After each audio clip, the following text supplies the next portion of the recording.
بسم اللہ الرحمن الرحیم۔ آج کا پرچہ شرع عقائد 1436 ہجری۔ سوال نمبر 1، قال اہل الحق وهو الحکم المطابق للواقع یطلق علی الاقوال والعقائد والادیان والمذاہب باعتبارها اشتمالها على ذلك ويقابله الباطل، وأما الصدق فقد شاع في الأقوال خاصة ويقابله الكذب، وقد يفرق بينهما بأن المطابقة تعتبر في الحق من جانب الواقع وفي الصدق من جانب الحكم، فمعنى صدق الحكم مطابقته للواقع ومعنى صدق الحكم مطابقة الواقع إياه۔ ترجمہ، اہل حق نے فرمایا، اور وہ یعنی حق وہ حکم ہے جو واقع کے مطابق ہو۔ اس کا اطلاق اقوال، عقائد، ادیان اور مظاہر پر کیا جاتا ہے، باعتبارها اشتمالها علی ذالک، ان چاروں کے اس پر مشتمل ہونے کی وجہ سے، ویقابلہ الباطل، اور اس کے مقابلے میں لفظ باطل آتا ہے، واما الصدق فقد شاع فی الاقوال خاصا، اور بہرحال صدق تو اس کا زیادہ استعمال اقوال میں ہوتا ہے، ویقابلہ الکذب، اور اس کا مقابل کذب آتا ہے، وقد یفرق بینہما، اور کبھی ان دونوں کے درمیان یہ فرق بیان کیا جاتا ہے کہ بأن المطابقۃ تعتبر فی الحق من جانب الواقع، کہ مطابقت کا اعتبار حق میں واقع کی جانب سے کیا جاتا ہے، وفی الصدق من جانب الحکم، اور صدق میں حکم کی جانب سے۔ تو فمعنی صدق الحکم مطابقۃ للواقع، تو حکم کے صادق ہونے کے معنی حکم کا واقع کے مطابق ہونا ہے، ومعنی حقیقتہ مطابقۃ الواقع ایاہ، اور حق حکم کے حق ہونے کا معنی واقع کا حکم کے مطابق ہونا ہے۔ اہل حق کی مراد واضح کرتے ہوئے مطلب لکھیے۔ دیکھیے، اہل حق سے مراد متکلمین علماء ہیں، یعنی اہل السنہ والجماعت مراد ہے، اور اہل الحق کو متکلمین یا اہل السنہ والجماعہ کہنے کی وجہ یہ ہے کہ حق باری تعالیٰ کے اسما میں سے ہے، حق جو لفظ ہے، چونکہ اہل السنہ والجماعہ حق معنی کا وجود ثابت کرتے ہیں، اس لیے انہیں اہل حق کہا گیا۔ عبارت کا مطلب صالح علیہ الرحمہ جو ہیں، انہوں نے اس عبارت کے اندر حق اور باطل کے معنی کی وضاحت کی ہے، حق اور باطل کو سمجھایا ہے، اور یہ کہا ہے کہ حق اور باطل کے معنی وہی سمجھے جائیں گے جو صدق اور کذب کے ہیں، یعنی حق کے مقابلے میں باطل آتا ہے اور صدق کے مقابلے میں کذب آتا ہے۔ یعنی حکم، حق، ایک چیز کی دوسری چیز کی طرف نسبت کرنا، حکم ایک چیز کی دوسری چیز کی طرف نسبت کرنا اگر واقع کے مطابق ہو تو حق اور صدق ہے، حق بھی ہوگا اور صدق ہوگا، اور اگر حکم واقع کے مطابق نہ ہو تو باطل اور کذب ہے، یعنی حق کا مقابلہ باطل سے ہے اور صدق کا مقابلہ کذب سے ہے، تو حق اور صدق ایک طرف اور باطل اور کذب دوسری طرف۔ مثلا یہ کہا جائے کہ اللہ ایک ہے، تو یہ کہنا حق اور صدق ہے۔ کیوں؟ اس لیے کہ اس میں جو حکم ہے کہ اللہ تعالیٰ کی طرف وحدانیت کو منسوب کرنا، یہ واقع کے مطابق ہے، کیونکہ واقع میں اللہ واحد ہے۔ اور یہ کہنا الآلہۃ الثالثۃ، کہ بھئی الآلہۃ الثلاثۃ، کہ معبود تین معبود کا کہنا، یہ باطل اور کذب، کیونکہ اس میں جو حکم ہے یعنی اللہ تعالیٰ کی طرف تثلیث کی نسبت کرنا، یہ واقع کے مطابق نہیں ہے، کیونکہ واقع میں تو اللہ ایک ہے، تین نہیں ہے۔ اور یہ بات کہی گئی کہ جو حکم واقع کے مطابق نہ ہو وہ باطل اور کذب کہلائے۔ تو بہرحال صدق کی تعریف ہی حق کی تعریف ہے، اور دونوں کے معنی اور حقیقت میں کوئی فرق نہیں، سمجھے؟ خیر، باعتبارها اشتمالها سے مصنف کیا کہنا چاہتے ہیں؟ مصنف علیہ الرحمہ یہ کہنا چاہتے ہیں کہ حق کے یہ معنی، یعنی ایسا حکم جو واقع کے مطابق ہو، یہ حقیقی ہیں، اور اس کا اطلاق مذاہب، ادیان وغیرہ پر یہ مجازی معنی پر بولا جاتا ہے، اور معنی مجازی کے لیے علاقے کا ہونا ضروری ہے، تعلق ہو۔ تو یہاں علاقہ اشتمال کا، یعنی چاروں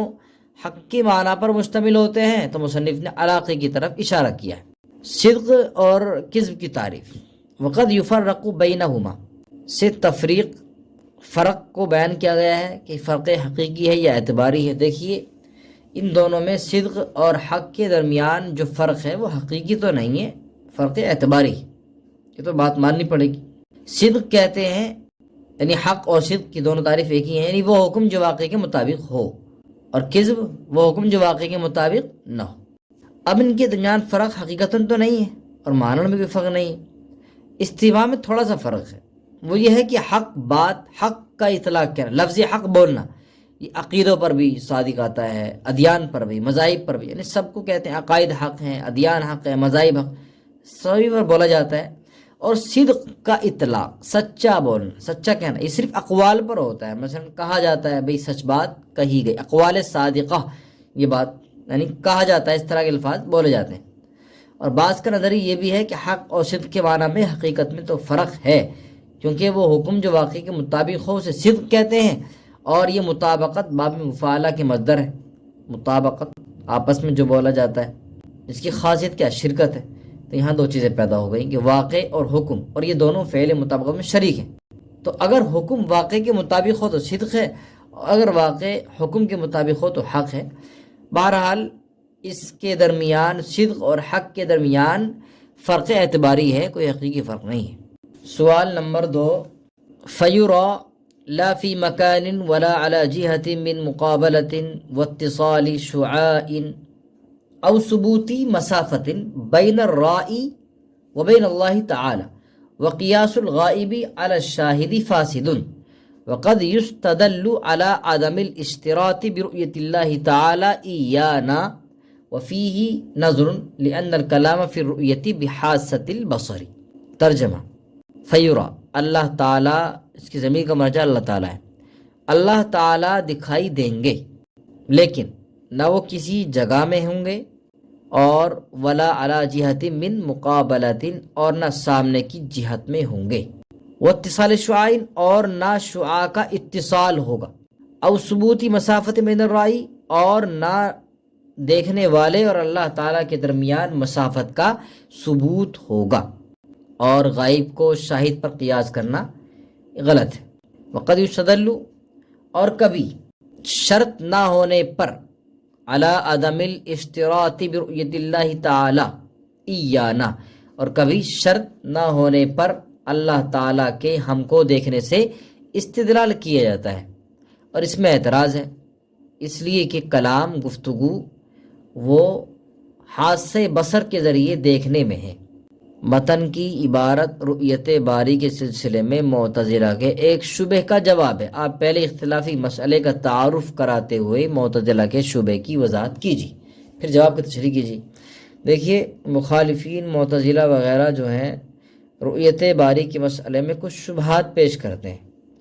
یہ شبہات دو قسم کے پیش کرتے ہیں، عقلی اور نقلی۔ عقلی شبہوں میں سب سے جو قوی شبہ ہیں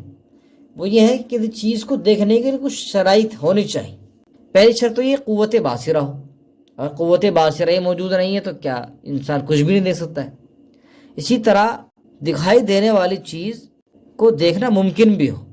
عقلاً محال نہ ہو کہ وہ چیز عقل کے اعتبار سے دیکھ ہی نہیں سکتے، ممکن ہو۔ اور اسی طرح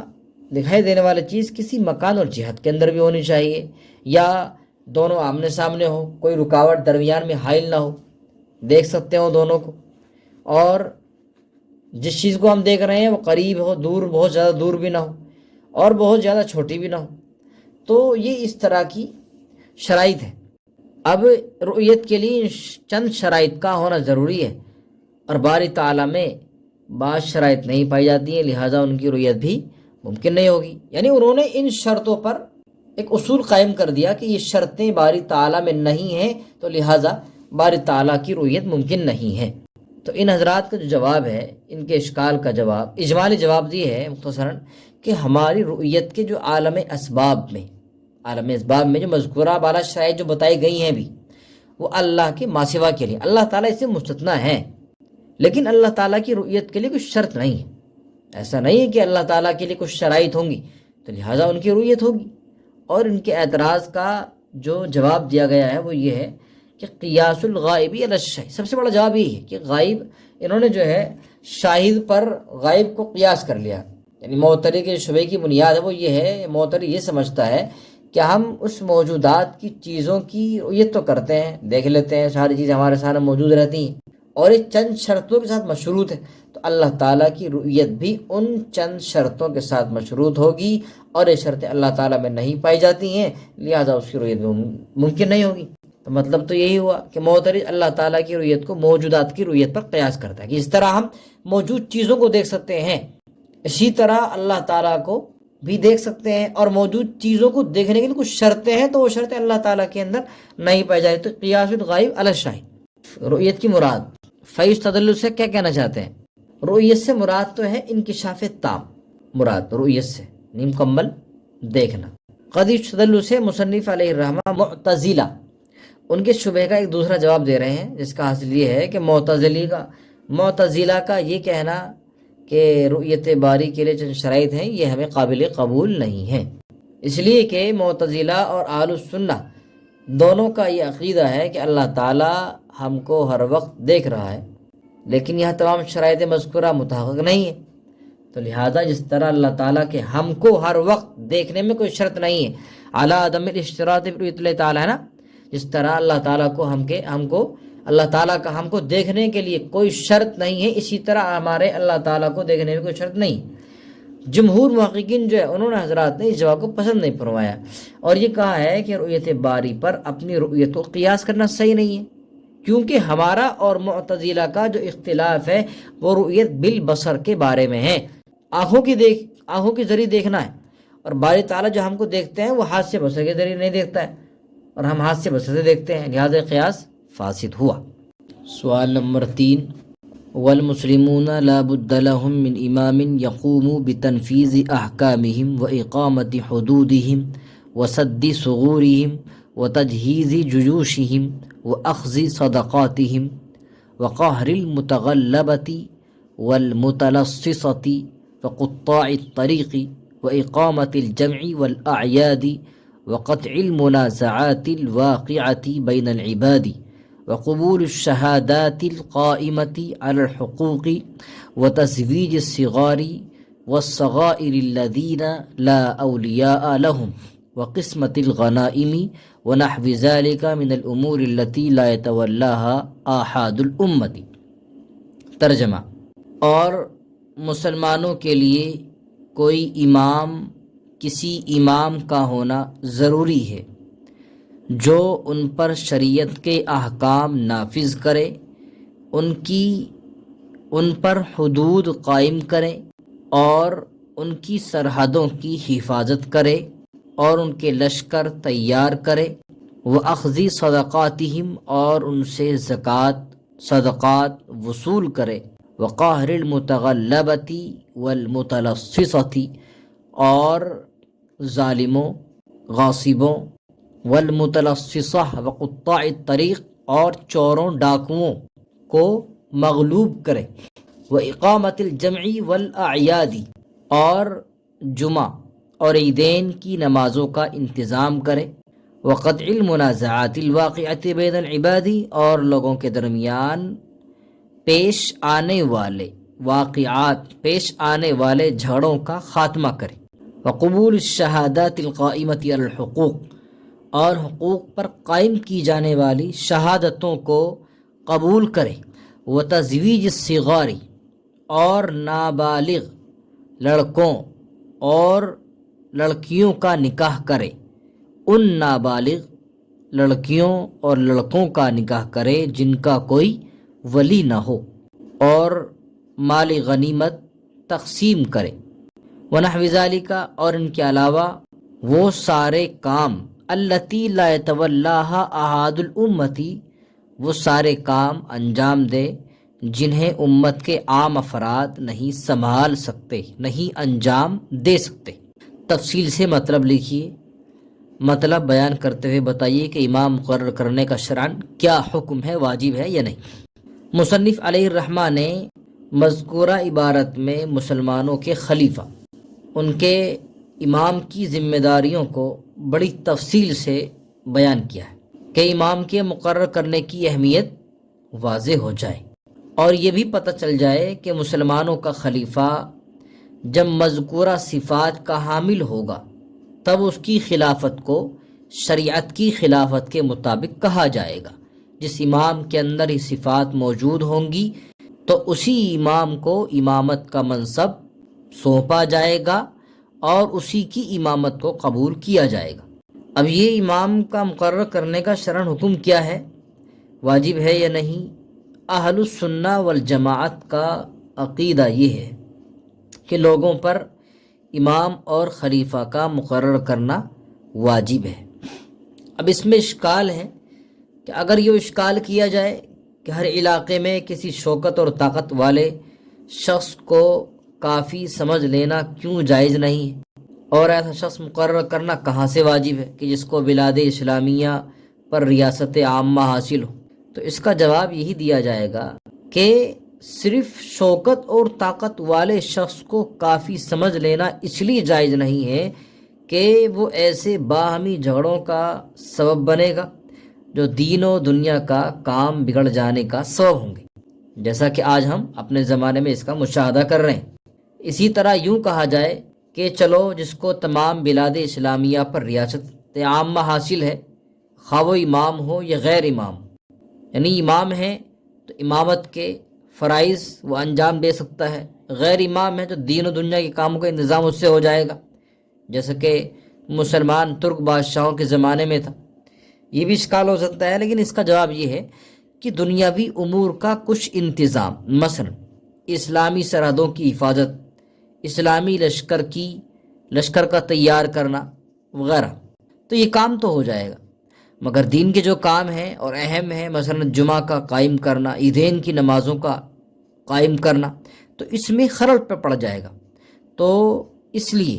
اور یہی امور ہے جو دین کے امور کا انتظام ہی اصل مقصد امام کا مقرر کرنا ہے، تو اس لیے ایسے امام کا ہونا ضروری ہے کہ جس کے اندر ان تمام صفاتوں کا وہ امام حامل ہو، اس کے اندر یہ تمام صفاتیں موجود ہوں،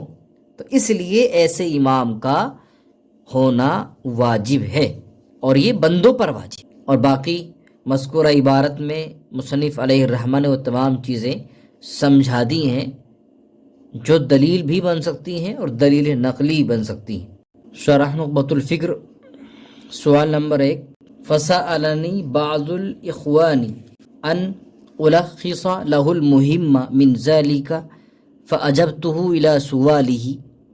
رجاء الاندراج في تلك المسالك فبالغت في شرحها في الإيضاح والتوجيه ونبهت على خبايا زواياها لأن صاحب البيت أدرى بما فيه فظهر لي أن إراده على صورة البسط أليق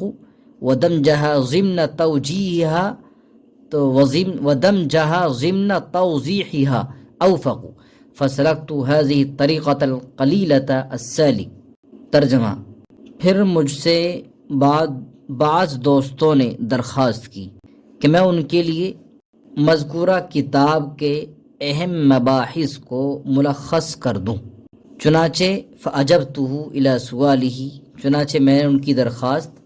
قبول کر لی، رجاء الاندراج فی تلک المسالک، ان راہوں پر چلنے کی امید پر جن پر محدثین چلتے ہیں، فبالغت فی شرحها فی الایضاح والتوجیہ، چنانچہ میں نے شرح نخبہ کے اندر توضیح اور توجیح کرنے میں مبالغے سے کام لیا، ونبہت علی خبایا زوایاہا، اور اس کے مخفی گوشوں پر متنبہ کیا، لأن صاحب البیت ادری بما فیہ، اس لیے کہ صاحب خانہ اندرون خانہ کے بارے میں زیادہ جانتا ہے، فظاہر لی ان ارادہ علی صورت البسط الیق، چنانچہ میرے لیے ظاہر ہوا، میرے لیے یہ بات ظاہر ہوئی کہ شرح بسط و تفصیل کے ساتھ، سورۃ البسط بسط و تفصیل کے ساتھ زیادہ کرنا زیادہ لائق ہے۔ چنانچہ میرے لیے یہ بات ظاہر ہوئی کہ اس شرح کو بسط و تفصیل کے ساتھ کرنا زیادہ لائق ہے، اور نخبہ کو اس کی توضیح کے ضمن میں، توضیح کے اندر داخل کرنا زیادہ موافق ہے۔ فسلکت هذه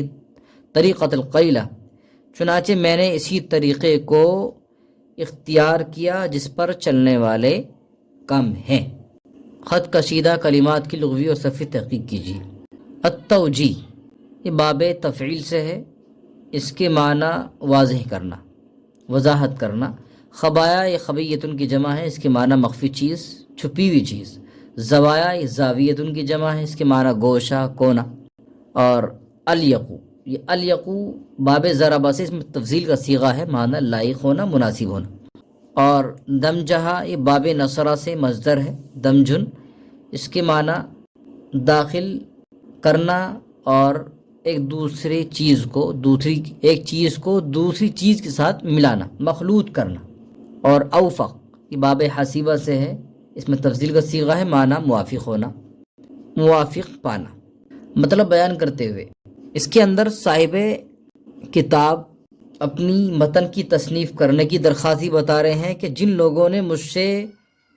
متن کی درخواست کی تھی، انہی حضرات نے یہ بھی درخواست کی تھی کہ وہ شرح بھی لکھیں، اور وہ شرح اس طرز پر ہو کہ متن کے جو لفظی اشارات ہیں، لفظی کنایات ہیں اور معنوی خزانے ہیں کہ جو مبتدی طالب علم پر مخفی ہوتے ہیں، ان کو حل کرنے میں دشواری ہوتی ہے، تو وہ اس شرح کے لکھنے کے بعد مخفی چیزیں مبتدی طالب علم سے کھل جائیں۔ چنانچہ میں نے ان حضرات کی درخواست قبول کر لی، اور اس امید پر قبول کی کہ میں بھی اصول حدیث تصنیف کرنے والوں کی صف میں شامل ہو جاؤں، اور پھر ان کی یہ درخواست کے مطابق نخبے کی شرح کے اندر جو لفظی اشارات تھے، معنوی نکات ہیں،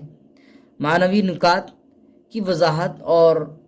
اس کے تمام مخفی گوشوں پر تنبیہ کرنے میں نے خوب مبالغہ کیا، خوب وضاحت کے ساتھ اچھی طرح باتیں خوب کھول کر بیان کر دی، کیونکہ صاحب خانہ ہی اندرون گھر کی چیزوں سے زیادہ واقف ہوتا ہے، یعنی جس نے متن لکھا ہے تو خود وہ جانتا ہے کہ اس سے مراد اس کی کیا ہے۔ اور شرح شروع کرتے وقت اس بات کا خیال بھی آیا کہ شرح کو متن سے الگ نہ رکھا جائے جیسے کہ عام دستور ہے، بلکہ نخبہ کو اس کی شرح کے ضمن میں ہی داخل کر کے ایک کتاب بنا لیا جائے۔ چنانچہ میں نے اسی نہج کو اختیار کیا جس پر چلنے والے بہت تھوڑے لوگ ہوتے ہیں، یعنی ایسا عام طور سے کم ہوتا ہے کہ متن کے ساتھ ساتھ شرح بھی اس کی لکھ دی جائے اور اس کو ایک ہی کتاب بنا دیا جائے۔ مصنف کا نام ابو الفضل احمد بن علی الاسقلانی، جو ابن حجر اسقلانی سے مشہور ہے۔ متن کا نام نخبۃ الفکر فی مصطلح اہل الاثر، اور یہ متن جو ہے مقدمہ ابن الصلاح کی تلخیص ہے۔ سوال نمبر 2، والفرق بین المدلس والمرسل الخفی دقیق يحصل تحريره بما ذكر ها هنا، وهو أن التدليس يختص بمن روى عمن عرف لقاؤه إياه، فأما إن عاصره ولم يعرف أنه لقيه فهو المرسل الخفي، ومن أدخل في تعريف التدليس المعاصرة ولو بغير لقي لزمه دخول المرسل الخفي في تعريفه، والصواب التفرقة بينهما۔ ترجمہ: مدلس اور مرسل خفی کے درمیان ایک باریک فرق ہے جس کی وضاحت مذکورہ بحث سے یہاں حاصل ہو جائے گی، اور وہ یہ ہے کہ تدلیس اس شخص کے ساتھ خاص ہے جو روایت کرے ایسے شخص سے عرف لقاؤہ ایہ، کہ جس سے اس کی ملاقات مشہور ہو، معروف ہو۔ فاما ان عاصرہ، لیکن اگر وہ شخص اس کا معاصر ہو، ولم یعرف انہ لقیہ، اور دونوں کے درمیان ملاقات معروف نہ ہو، فهو المرسل الخفی، تو وہ مرسل خفی ہے۔ اور ومن ادخل، اور جس شخص نے تدلیس کی تعریف میں معاصرت کو داخل کیا، ولو بغیر لقی، اگرچہ بغیر ملاقات کے ہو، تو لزمہ دخول المرسل الخفی فی تعریفہ، تو تدلیس کی تعریف میں اس شخص پر مرسل خفی کو داخل کرنا لازم آئے گا۔ والصواب التفریقۃ بینہما، حالانکہ صحیح بات دونوں میں فرق کرنا ہے۔ مدلس اور مرسل خفی کی تعریف۔ مدلس وہ حدیث ہے اس میں سقط خفی ہو، یعنی راوی اپنے استاذ کو جس سے اس نے حدیث سنی ہے حذف کر کے ما فوق اپنے پہلے سے، یعنی جس سے ملاقات تو ہو مگر اس سے یہ حدیث نہ سنی ہو، اس طرح روایت کرے کہ استاذ کا محذوف ہونا معلوم نہ ہو، بلکہ یہ محسوس ہو کہ ما فوق استاد کے اوپر ہی سے، ما فوق سے ہی سنا ہے، مثلا یہ کہ ان فلان یا قال فلان۔ اور مرسل خفی وہ حدیث مردود ہے جس میں انقطاع واضح نہ ہو، کیونکہ راوی اپنے شیخ کو حذف کر کے ایسے ہم عصر شیخ سے روایت کرتا ہے، اس سے ملاقات نہیں ہوتی۔ اس کو خفی اس لیے کہتے ہیں کہ انقطاع ماہرین پر بھی کبھی مخفی رہ جاتا ہے، اس لیے یہ خفی۔ اس عبارت میں صاحب کتاب مؤلف علیہ الرحمہ مدلس اور مرسل خفی کے درمیان جو باہم ایک جیسا معلوم ہوتا ہے دونوں کا، اس میں فرق ذکر کر رہے ہیں۔ تدلیس اس صورت کو کہیں گے اس میں راوی کی مروی ان سے ملاقات معروف و مشہور ہو، اور مرسل خفی اس صورت کو کہیں گے اس میں راوی مروی ان کا ہم عصر تو ہو مگر دونوں کی ملاقات مشہور معروف نہ ہو۔ تو اس سے مرسل خفی اور مدلس میں فرق واضح ہو جائے گا۔ ومن ادخلا سے مؤلف صاحب جو ہیں وہ خلاصے کی طرف اشارہ کر رہے ہیں کہ جس نے اس صورت کو، یعنی اس میں راوی مروی ان کا صرف ہم عصر ہو، دونوں ملاقات مشہور رہیں، تدلیس میں داخل کیا۔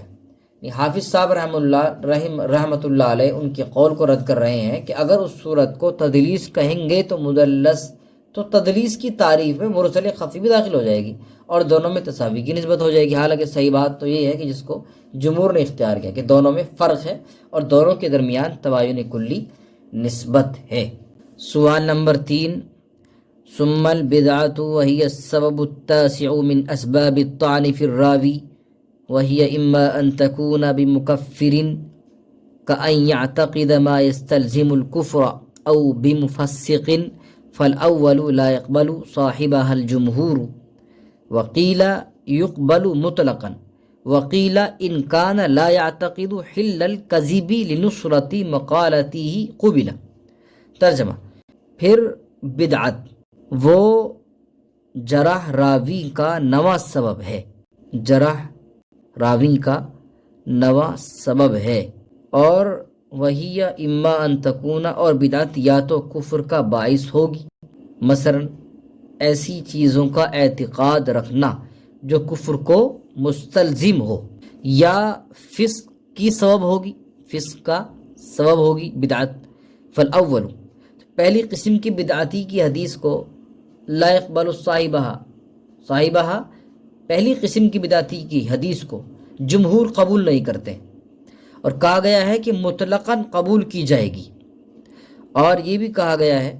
کہ اگر لا يعتقد حل الكذب، کہ اپنی بات کی تائید کے لیے، نصرت مقالتی، اپنی بات کی تائید کے لیے جھوٹ کی حلت کا اعتقاد نہ رکھتا ہو تو قبول کی جائے گی۔ زیر بحث مسئلے میں جتنے اقوال ذکر کیے گئے ہیں ان کی وضاحت کیجیے۔ مصنف علیہ الرحمہ نے زیر بحث مسئلے میں 4 اقوال بیان کیے ہیں۔ پہلا، جمہور کے نزدیک